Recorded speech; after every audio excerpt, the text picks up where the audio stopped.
Hey guys, welcome back to TechMan. Today, let me show you how to leave a YouTube Premium family plan. I opened YouTube the other day and needed to leave a family premium setup I was no longer using.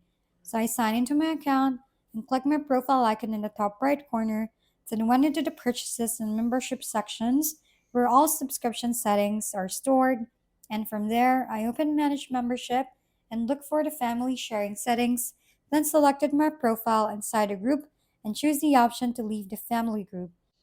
After that, the system asked me to confirm my password for security, and once I entered it and confirmed the final prompt, I was immediately removed from the family plan, which honestly makes it pretty straightforward to exit a shared subscription without needing to contact support or go through any complicated cancellation process.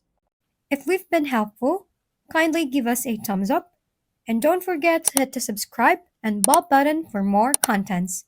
For any questions and suggestions, comment down below.